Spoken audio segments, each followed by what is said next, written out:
सुलेमान के श्रेष्ठ गीत अध्याय 1। सुलेमान के श्रेष्ठ गीत अध्याय 1। वह अपने मुंह के चुंबनों से मुझे चूमे, क्योंकि तेरा प्रेम दाख मधु से उत्तम है। तेरे भांति भांति के इत्रों का सुगंध उत्तम है। तेरा नाम उंडेले हुए इत्र के तुल्य है। इसीलिए कुमारियां तुझसे प्रेम रखती है। मुझे खींच ले, हम तेरे पीछे दौड़ेंगी। राजा मुझे अपने महल में ले आया। हम तुझ में मगन और आनंदित होंगी। हम दाख मधु से अधिक तेरे प्रेम की चर्चा करेंगी। वे सच्चे मन से तुझसे प्रेम रखती है। हे यरूशलेम की पुत्रियों, मैं काली तो हूं, परंतु सुंदर हूं। केदार के तंबुओं के और सुलेमान के पर्दों के तुल्य हूं। मुझे इसलिए न देख कि मैं काली हूं। मैं धूप से झुलस गई। मेरी मां के बच्चे मुझसे अप्रसन्न थे। उन्होंने मुझको दाख की बारियों की रखवाली के लिए नियुक्त किया, परंतु मैंने अपनी निज दाख की बारी की रखवाली नहीं की। हे मेरे प्राण प्रिय, मुझे बता कि तू अपनी भेड़ बकरियां कहाँ चराता है और दोपहर को कहाँ बैठता है, क्योंकि मैं तेरे संगियों की भेड़ बकरियों के पास क्यों घूंघट काढ़े हुए चलूं फिरूं? हे स्त्रियों में सुंदरी, यदि तू यह न जानती हो तो भेड़ बकरियों के खुरों के चिन्हों पर चल और चरवाहों के घरों के पास अपनी बकरियों के बच्चों को चरा। हे मेरी प्रिया, मैंने तेरी उपमा फिरौन के रथों से जुते हुए घोड़ों से दी है। तेरा कष्ट सोने की सिकड़ियों के बीच, तेरा गाल काले केशों और रत्नों की पंक्तियों के बीच क्या ही सुंदर है। हम तेरे लिए चांदी के फूलदार कांटे बनाएंगे और सोने की चोटियां बनवाएंगे। राजा अपनी मेज के पास बैठा रहा। मेरी जटामासी की सुगंध फैल रही थी। मेरा प्रेमी मेरे लिए लोहबान की गठरी के समान है, जो रात भर मेरी छातियों के बीच में पड़ा रहता है। मेरा प्रेमी मेरे लिए मेहंदी के फूलों के गुच्छा जैसा है, जो एनगदी की दाख की बारियों में होता है। तू सुंदरी है, हे मेरी प्रिया, तू सुंदरी है। तेरी आंखें कबूतर की सी है। हे मेरे प्रेमी, तू सुंदर और मन भावना है, और हमारा बिछौना भी हरा है। हमारे घर की कड़ियां देवदार की और हमारी छत के बरगे सनोबर के है। सुलेमान के श्रेष्ठ गीत अध्याय 2। सुलेमान के श्रेष्ठ गीत अध्याय 2। मैं शारोन देश का गुलाब और तराइयों में का सोसन फूल हूं। जैसे सोसन फूल कटीले पेड़ों के बीच, वैसे ही मेरी प्रिया और युवतियों के बीच में है। जैसे सेब का वृक्ष जंगली वृक्षों के बीच में, वैसे ही मेरा प्रेमी और जवानों के बीच में है। मैं उसकी छाया में हर्षित होकर बैठ गई, और उसका फल मुझे खाने में मीठा लगा। वह मुझे दाख मधु पीने के घर में ले आया, और उसका जो झंडा मेरे ऊपर फहराता था वह प्रेम का था। मुझे सूखी दाखों से संभालो, सेब खिलाकर बल दो, क्योंकि मैं प्रेम में विवश हूं। उसका बायां हाथ मेरे सिर के नीचे है। वह अपने दाहिने हाथ से मुझे आलिंगन कर रहा है। हे यरूशलेम की पुत्रियों, मैं तुमसे चिकारियों और मैदान की हरनियों की शपथ धराकर कहती हूं कि जब तक प्रेमी आपसे न उठे, तब तक उसको न उसकाओ, न जगाओ। मेरे प्रेमी का शब्द सुन पड़ता है। देखो, वह पहाड़ों पर कूदता और पहाड़ियों पर फांदता हुआ आता है। मेरा प्रेमी चिकारे व जवान हरिन के समान है।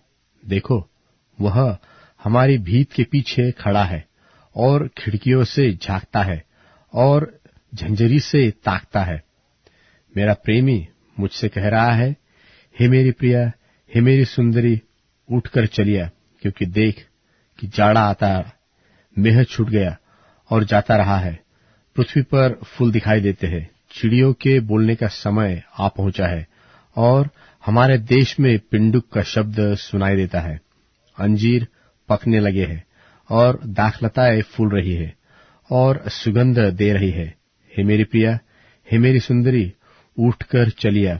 हे मेरी कबूतरी, हे पहाड़ों की दरारों और चढ़ाई की झाड़ी में रहने वाली, अपना मुख मुझे दिखला, अपना बोल मुझे सुना, क्योंकि तेरा बोल मीठा और तेरा मुख अति सुंदर है। जो छोटी लोमड़ियां दाख की बारियों को बिगाड़ती है, उन्हें पकड़ लो, क्योंकि हमारी दाख की बारियों में फूल लगे हैं। मेरा प्रेमी मेरा है और मैं उसकी हूं। वह अपनी भेड़ बकरियां सोसन फूलों के बीच में चराता है।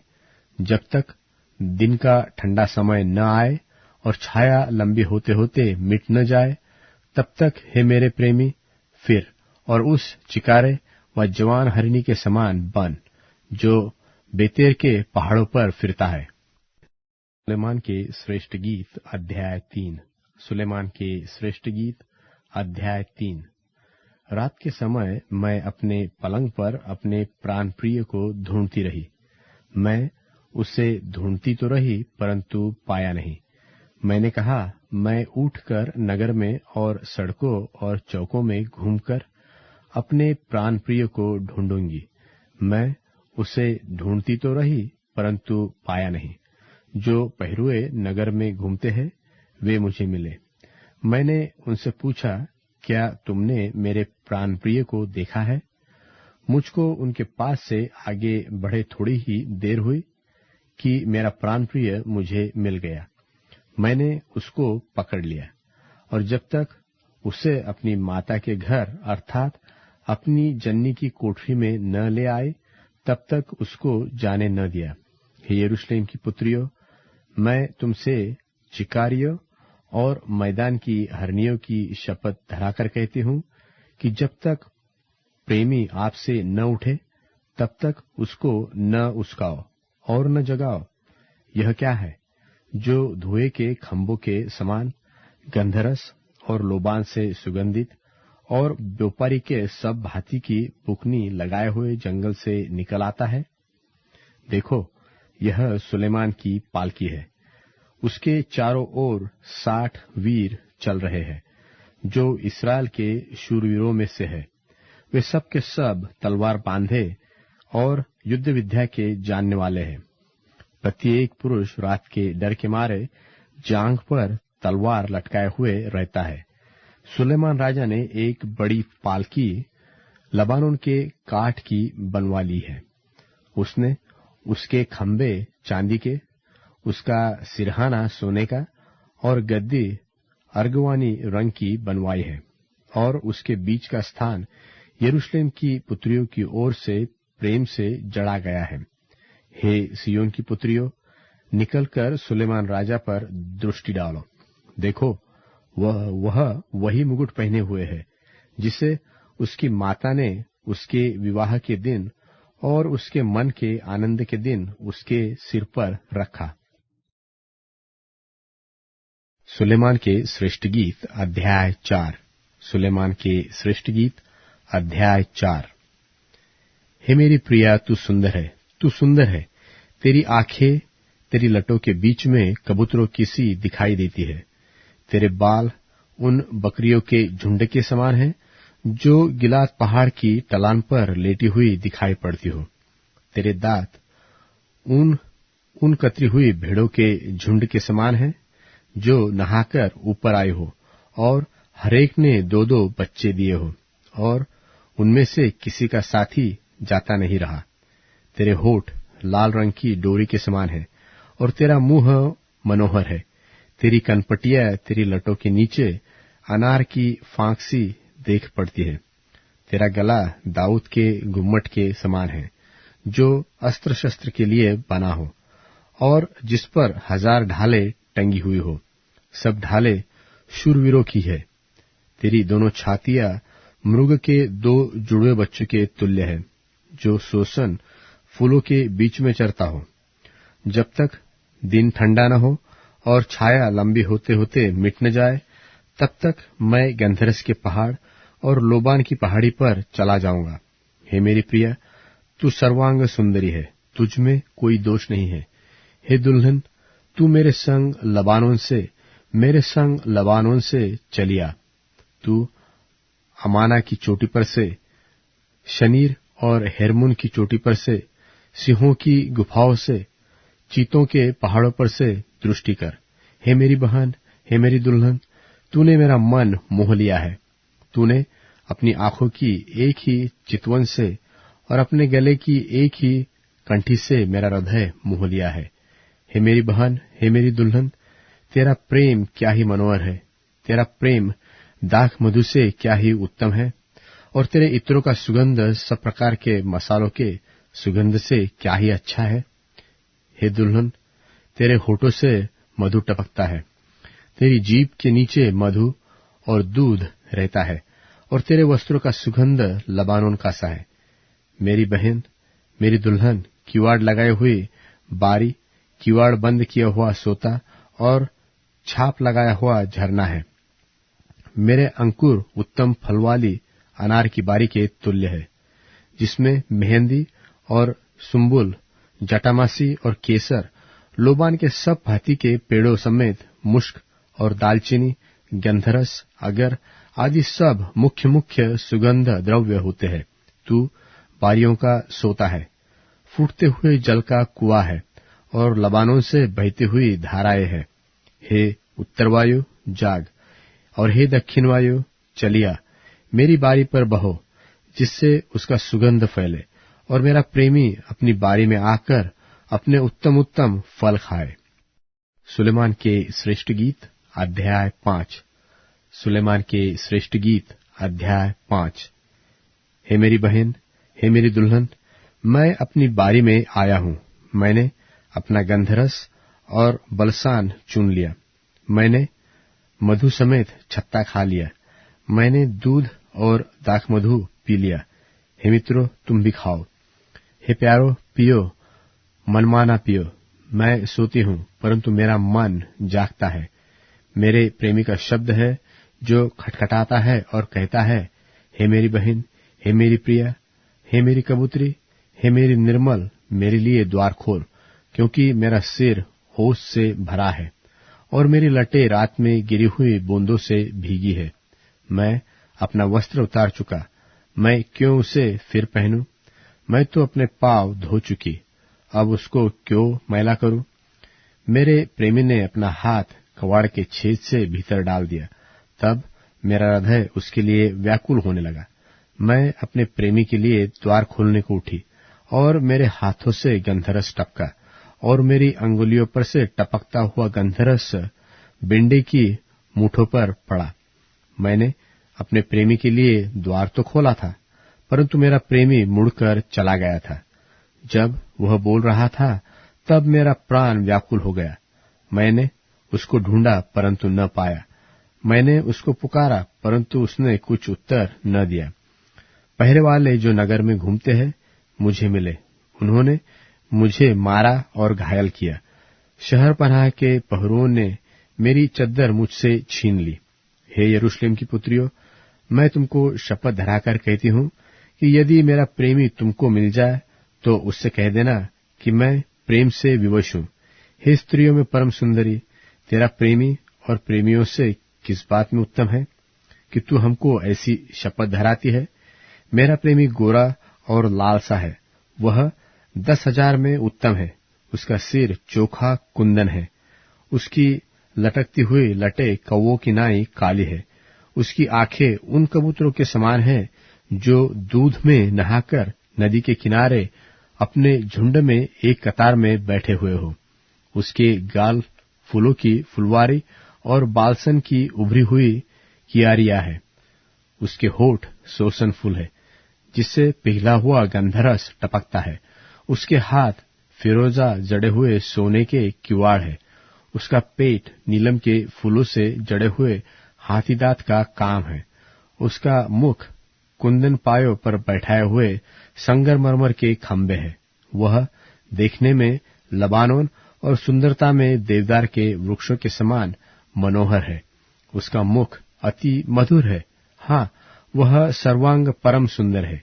हे यरूशलेम की पुत्रियों, यह है मेरा प्रेमी। सुलेमान के श्रेष्ठ गीत अध्याय 6। सुलेमान के श्रेष्ठ गीत अध्याय 6। हे प्रियो में परम सुंदरी, तेरा प्रेमी कहाँ गया? तेरा प्रेमी कहाँ चला गया कि हम तेरे संग उसको ढूंढने निकले? मेरा प्रेमी अपनी बारी में अर्थात बालसान की कियारियों की ओर गया है, ताकि बारी में अपनी भेड़ बकरियां चराए और सोसन फूल बटोरे। मैं अपने प्रेमी की हूँ और मेरा प्रेमी मेरा है। वह अपनी भेड़ बकरियां सोसन फूलों के बीच चराता है। हे मेरी प्रिया, तू तिरसा की नाई सुंदरी है, यरूशलेम के समान देखने में मनोरंजक है और पताका फहराती हुई सेना के तुल्य भयंकर है। अपनी आंखें मेरी ओर से फेर ले, क्योंकि मैं उनसे हार गया हूँ। तेरे बाल ऐसी बकरियों के झुंड के समान हैं, जो गिलाद की ढलान पर लेटी हुई देख पड़ती हो। तेरे दांत ऐसी भेड़ों के झुंड के समान हैं, जिनको स्नान कराया गया हो, जिनमें से प्रत्येक ने 2-2 बच्चे दिए हो और उनमें से किसी का साथी नहीं जाता रहा। तेरी कनपटियां तेरी लटों के नीचे अनार की फाक की सी देख पड़ती है। 60 वानियां और 80 सखी सहेलियां और असंख्य कुमारियां भी है, परंतु मेरी कबूतरी मेरी निर्मल अद्वैत है। वह अपनी माता की एकलौती है, वह अपनी जननी की दुलारी है। पुत्रियों ने उसे देखा और धन्य कहा। रानियों और सहेलियों ने देखकर उसकी प्रशंसा की। यह कौन है जिसकी शोभा भोर के तुल्य है, जो सुंदरता में चंद्रमा और निर्मलता में सूर्य और पताका फहराती हुई सेना के तुल्य भयंकर दिखाई पड़ती है? मैं अखरोट की बारे में उतर गई कि नाले के अंकुर देखो, और देखो कि दाखलता में कली लगी और अनारों के फूल खिल गए हैं कि नहीं। मुझे पता भी न था कि मेरे मन ने मुझे अपनी कुलीन जाति भाइयों के रथों पर चढ़ा दिया और लौटा लौटा, हे शुल्मित, लौटा लौटा कि हम तुझ पर दृष्टि करें। क्या तुम शुल्मित को इस प्रकार देखोगे जैसा महनैम के नृत्य को देखते हैं? सुलेमान के श्रेष्ठ गीत अध्याय 7। सुलेमान के श्रेष्ठ गीत अध्याय 7। हे कुलीन पुरुष की पुत्री, तेरे पांव जूतियों में क्या ही सुंदर है। तेरी जांघों की गोलाई ऐसे गहनों के समान है, जिनको किसी निपुण कारीगर ने बनाया हो। तेरी नाभि गोल कटोरा है, जो मसाला मिले हुए दाख मधु से पूर्ण हो। तेरा पेट गेहूं के ढेर के समान है, जिसके चहुं ओर सोसन के फूल हो। तेरी दोनों छातियां मुर्गनी के 2 जुड़वे बच्चों के समान है। तेरा गला हाथी दांत का गुम्मट है। तेरी आंखें हेशबोन के उन कुंडों के समान है, जो बत्रपिम के फाटक के पास है। तेरी नाक लबानोन के गुम्मट के तुल्य है, जिसका मुख दमिश्क की ओर है। तेरा सिर तुझ पर करमेल के समान है, और तेरे सर के लटके हुए बाल अर्गवानी रंग के वस्त्र के तुल्य है। राजा उन लटाओं में बंधुआ हो गया है। हे प्रिया, तू आनंद प्रमोद के लिए कैसी सुंदरी और कैसी मनोहर है। तेरा डील डौल खजूर के तुल्य है। तेरी छातियां अंगूर के गुच्छे के समान दिख पड़ती है। मैंने कहा, मैं इस खजूर पर चढ़कर उनकी डालियों को पकड़ूंगा। तेरी छातियां अंगूर के गुच्छे हो, और तेरी श्वास का सुगंध सेबों के समान हो, और तेरा मुखड़ा उत्तम दाख मधु के समान हो, जो मेरे प्रेमी की ओर सीधी बहती चली जाती है और खाने वालों के ओठों पर से धीरे धीरे बह जाती है। मैं अपने प्रेमी की हूँ, और उसकी लालसा मेरी ओर नित बनी रहती है। हे मेरे प्रेमी, चल, हम खेतों में निकल जाए और गांवों में रात बिताए, फिर सवेरे उठकर दाख की बारियों में चले और देखें कि दाखलता में कली लगी है और उसमें फूल खिले हैं, और अनार फूले हैं व नहीं। वहां मैं तुझको अपना प्रेम दिखाऊंगी। दोदा फलों की सुगंध आ रही है, और हमारे द्वारों पर क्या नए क्या पुराने सब भांति के उत्तम फल है। जो मैंने ही मेरे प्रेमी के लिए इकट्ठे कर रखे हैं। Capítulo 8. Ah, quem me dera que foras meu irmão e que te tivesses amamentado aos seios de minha mãe. Quando te achasse na rua, beijar-te-ia e não me desprezariam. Levar-te-ia e te introduziria na casa da minha mãe, e tu me ensinarias e te daria a beber vinho aromático e do mosto das minhas romãs. A sua mão esquerda esteja debaixo da minha cabeça e a sua direita me abrace. Conjuro-vos, ó filhas de Jerusalém, que não acordeis nem desperteis o meu amor até que queira. Quem é esta que sobe do deserto e vem encostada tão aprazivelmente ao seu amado? Debaixo de uma macieira te despertei. Ali esteve tua mãe com dores, ali esteve com dores aquela que te deu à luz. Põe-me como selo sobre o teu coração, como selo sobre o teu braço, porque o amor é forte como a morte e duro como a sepultura o ciúme. As suas brasas são brasas de fogo, labaredas do Senhor. As muitas águas não poderiam apagar esse amor, nem os rios afogá-lo. Ainda que alguém desse toda a fazenda de sua casa por este amor, certamente a desprezariam. Temos uma irmã pequena que ainda não tem peitos. Que faremos a esta nossa irmã no dia em que dela se falar? Se ela for um muro, edificaremos sobre ela um palácio de prata. E se ela for uma porta, cercá-la-emos com tábuas de cedro. Eu sou um muro e os meus peitos como as suas torres. Então eu era aos seus olhos como aquela que acha paz. Teve Salomão uma vinha em Baal-Hamon. Entregou essa vinha a uns guardas, e cada um lhe trazia pelo seu fruto 1000 peças de prata. A minha vinha que tenho está diante de mim. As 1000 peças de prata são para ti, ó Salomão, e 200 para os guardas do seu fruto. Ó tu que habitas nos jardins, para a tua voz os companheiros atentam. Faze-me, pois, também ouvir. Vem depressa, amado meu, e faze-te semelhante ao gamo ou ao filho dos corços sobre os montes dos aromas.